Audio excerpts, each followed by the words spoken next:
Welcome to a quick discussion of Resident Evil 4. This is one of my most anticipated games of the year, so I wanted to go through the demo and give my thoughts so far.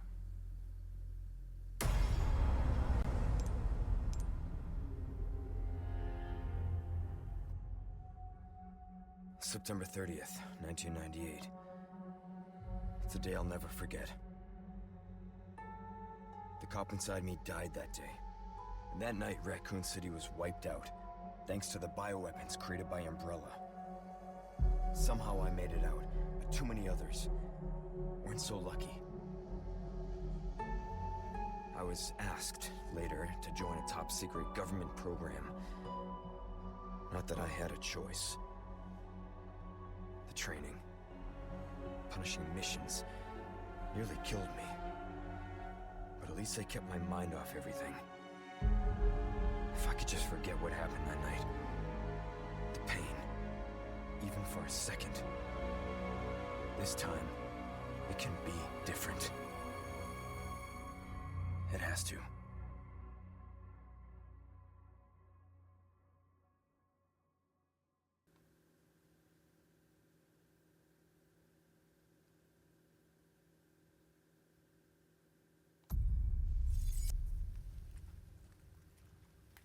This new intro is actually really interesting to me because it immediately sets up a very different tone from the original Resident Evil 4. The original talked more about the downfall of Umbrella, while in this version, it talks more about Leon and his trauma after the Raccoon City incident. It definitely sets up a much darker tone, and this whole set piece here also does a good job of that as well, given that this takes place at night instead of in the day. Like in the original, we have this house, but this plays out very differently.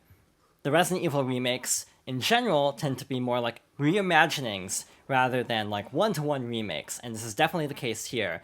This cabin set piece is a good example of that because this plays out completely differently than in the original, so let's head through the next door.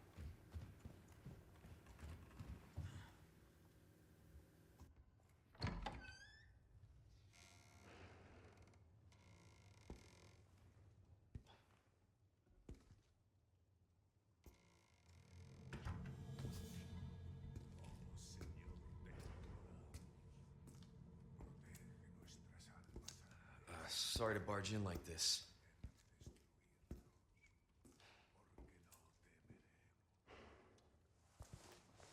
Busco a un policía.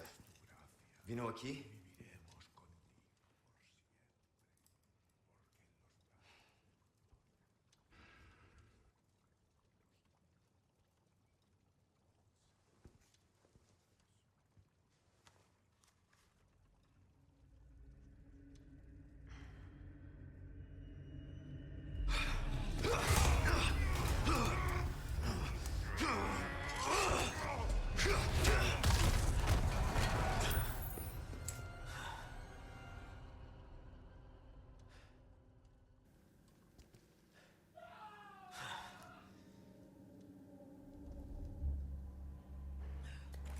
This is not good. So yeah, this villager actually dies in a cutscene instead of in gameplay. Also, there's not even a QuickTime event or anything, but he dropped a key, and now we can actually enter a completely new part of this house. Again, this definitely sets up the tone very well as we head into this very, very ominous basement looking for the source of the scream.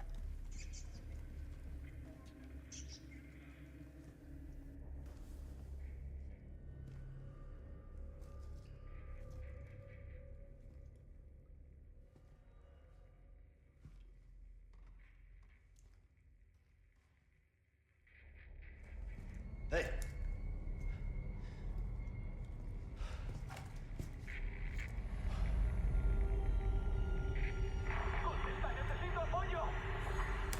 I read you.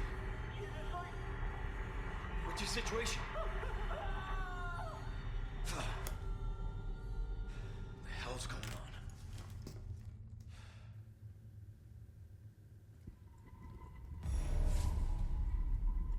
And now we have to escape, but that is definitely easier said than done because we have a new gameplay mechanic. certain enemies will not stay dead. Basically, if an enemy's neck is snapped, they'll come back to life and try to kill you. This is definitely a good way to set up this mechanic with a character who dies in the original immediately, and then in this version will come back. They kind of are like the Crimson Heads from the first Resident Evil remake, where basically if you don't like fully kill a zombie in the remake of the first game, they'll come back later as Crimson Heads. We have a secret passageway over here, so let's sneak past the villagers and to make our way upstairs. Like in the original, we also have a green herb in here.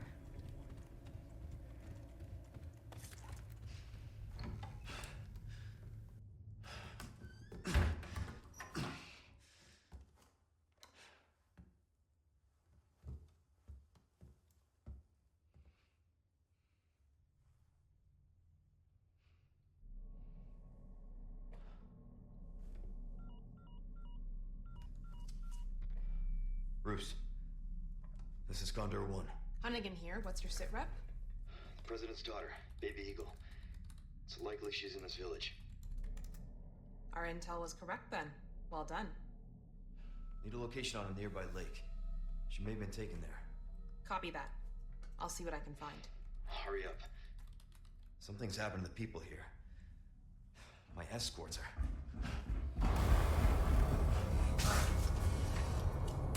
Gotta go. Talk later.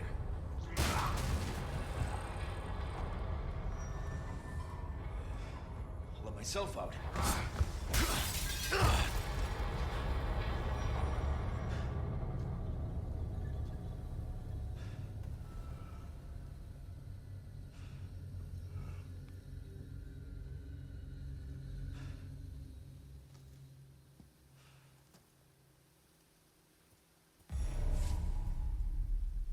So yeah, even though this interpretation of Leon is a lot more brooding than in the original, he still makes a few quips here and there, which I actually really like, in a way that actually makes more sense to me than in the original, by establishing he has a lot of trauma from Resident Evil 2. It actually kind of makes sense that he's cracking jokes as a sort of coping mechanism.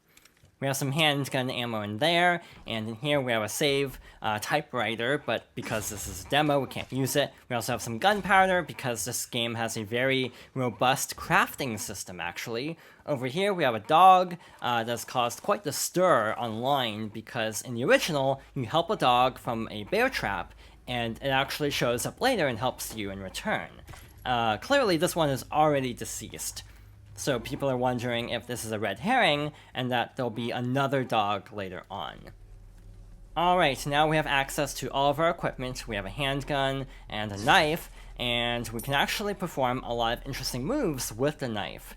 So over here we should have some more villagers to fight. We can actually counter like that. If you counter with perfect timing, you can actually perform a melee follow-up. But one thing to mention is the knife has a durability system, like in Resident Evil 2. So be careful about that. That enemy was about to come back to life, but luckily I was able to stop them in time. And we are good to go. Like in the original, this is definitely looking a lot closer to the original's lighting. There was a bear trap there. For some reason, despite playing this demo multiple times already, that has gotten me more times than I'd care to admit, actually. But yeah, like in the original, we have this little path here leading to this little shack with an enemy waiting for us to try to sneak up on us. Yeah, we are already at like half durability for the knife, so I definitely need to be a lot more careful going into the final set piece of this demo. This demo is actually really interesting because there's actually a lot of history to it, given that there was a GameCube demo disc that was basically this same set piece, like the start of the game up to this encounter at the village. By the way, there's a jump scare here. There's a head on top of this gate and it'll fall when we open it. And now we can make our way over to the village.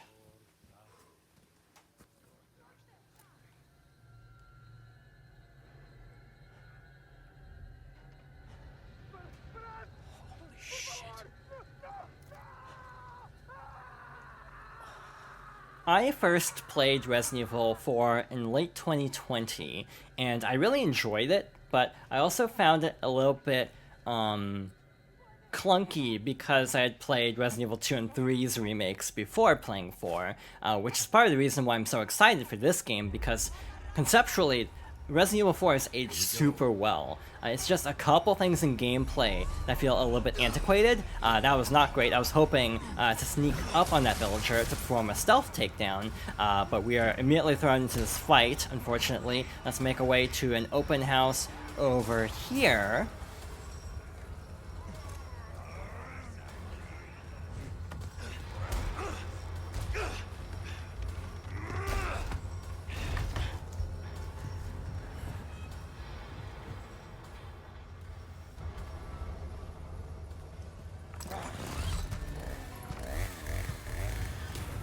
You gotta be kidding me.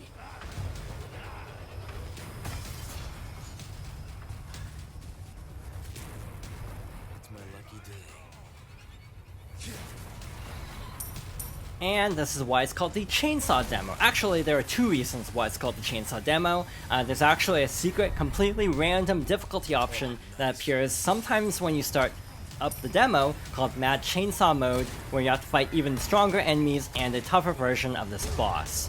We have some shotgun shells over here. Let's actually jump out the window, I suppose.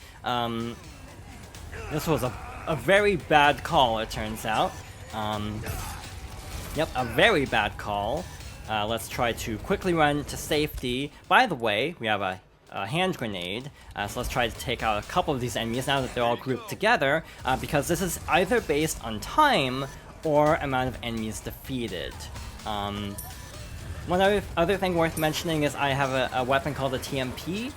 This is actually an Easter egg. Basically, if you drop everything in your inventory before opening that gate, a well will be opened up, and you can actually go inside it to find the TMP. I desperately need to heal as soon as we escape this. You can also like quick merge items, but you can also like select it and use a crafting menu for different things as well. But luckily, yeah, you can't just like drag and drop items in order to craft like in the old games. We also have a shotgun. I definitely need to remember that because that'll definitely help. Use our flash grenade, and then you can actually melee a bunch of these. In general, trying to melee is not the best thing against the chainsaw enemy. I think it would actually work really well to use the knife melee counter instead. Alright, so far this could be going a little bit better, but we're still alive, so that's something. Despite playing this demo like at least 10 times by now, I still die in this demo quite a bit, actually. It's not easy, and similar to the original village fight, this is very intense, and a great set piece. There's the suplex, everyone was wondering if it was going to make it in. Basically, sometimes when you perform a melee counter from, or a melee follow-up from behind, you'll just suplex the enemy, which is very cool. Again, a lot of things from the original are preserved, which is definitely great as someone who, again, still really likes the original, even though I definitely think some parts are a little antiquated. But yeah, the additions of like different melee follow-ups and like knife parries and things like that are great in terms of making it a lot more like modernized in terms of like the overall like flow of the gameplay. One criticism I have seen quite a bit is that the aiming and overall movement feels a little bit sluggish, and I actually agreed with that with the default. I highly recommend changing settings because, yeah, by default the turning speed, for example, for the camera is actually kind of slow, which definitely makes everything feel a lot more sluggish. So yeah, definitely consider turning up like aim sensitivity to make things a little bit more manageable. But yeah, this is a very good showcase. Again, this is why it was the original demo for GameCube. But yeah, we either have to defeat, I think, 15 enemies or wait a certain amount of time. We must be getting fairly close for both, actually. I'm a little bit nervous because I'm very quickly running out of resources, actually. Okay, that actually worked out really well. Sometimes the chainsaw enemy can defeat the other enemies. By the way, with the TMP, the well over there is where it'll be if... Actually, did we make it?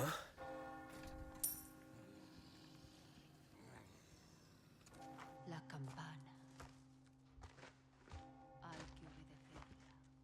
Él nos invoca.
Where's everyone going? Bingo?